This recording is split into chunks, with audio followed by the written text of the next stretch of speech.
पाकिस्तान और इंग्लैंड के अगेंस्ट जो सीरीज़ थी वो इख्तिताम पजीर हो गया, जिसको इंग्लैंड ने 2-0 से जीता है।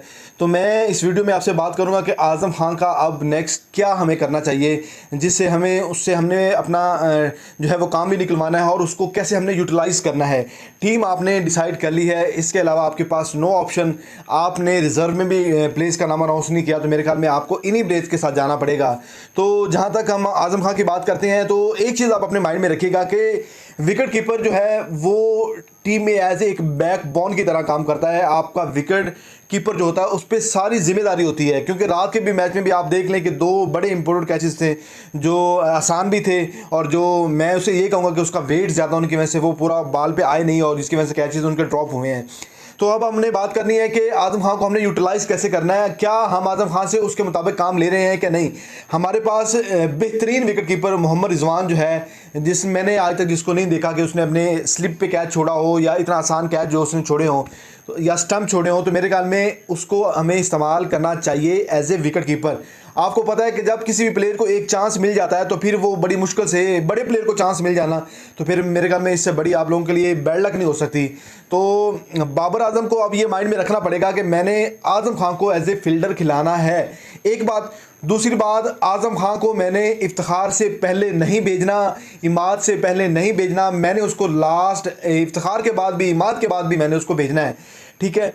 नो डाउट उसमें कैपेसिटी है, वो आपको अच्छा डिलीवर करके दे सकता है, लेकिन बात आती है कि कप्तान उसको यूटिलाइज कैसे करता है। कप्तान से बेशुमार गलतियां होती हैं। मैंने आपको कहा था दूसरा T20 जो हुआ था उसमें शादाब से हमने 4 ओवर करवाए और 4 ओवर में तकरीबन 50+ रन उसने दिए हैं। तो कप्तान ने अपनी सेंस को इस्तेमाल नहीं किया, उसको बार बार उसी को यूटिलाइज़ करते रहे। हालांकि उसके पास ऑप्शन था इफ्तिखार का, उसके बाद कैरम बॉल, मेरे ख्याल में साइम अयूब भी था उसमें, तो मेरे ख्याल में उसको यूटिलाइज़ नहीं किया। अब कप्तान पे बात आती है कि कप्तान अपनी टीम को लड़वाता कैसे है। आज़म खान से आप ये माइंड से निकाल दें कि आप उसको विकेट कीपिंग के लिए लेके आए, वो विकेट कीपिंग आपकी करेगा। जितना उसका वेट है वो डिजर्व नहीं करता कि वो एक अच्छा विकेट कीपर है। तो मेरे ख्याल में आप सोच लेना चाहिए कि हमने टीम को दुरुस्त कैसे करना है। या तो आप उसको बेंच पे बिठाते हैं, आपके पास पावर हिटर नहीं है, लास्ट पे आपको फिनिश करने के लिए आपके पास एक एज ए ऑलराउंडर आपने प्लेयर नहीं डाला हुआ, जो बॉलर भी था आमिर जमाल, जिसने ऑस्ट्रेलिया में बड़ी अच्छी परफॉर्मेंस दी है, PSL में बड़ी अच्छी परफॉर्मेंस दी है, और हम जो है वो टॉप क्लास के 4 जो बॉलर है ना उसको हम यूटिलाइज कर रहे हैं। ये हमारे सिलेक्टर्स जो हैं और मैनेजमेंट कमेटी का ना, मैं से कहूँगा कि इससे बड़ी उनकी बेवकूफ़ी और नहीं हो सकती कि आपने एक allrounder bowling fast bowler allrounder ही नहीं रखा।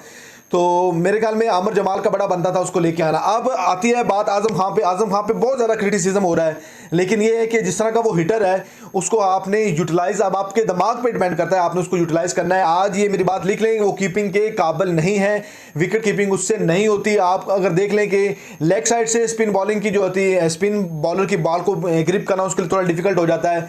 उसके बाद आपको पता है कि बड़े डिफिकल्ट कैच आते रहते हैं जिनको पकड़ना मेरे ख्याल में वो महारत होती है एक विकेट कीपर की। तो मेरे ख्याल में आज़म खान को हमने एक तो रोल वो गलती दे दिया कि हमने उसको विकेट कीपिंग दे दी है, अभी आपने विकेट कीपिंग करनी है।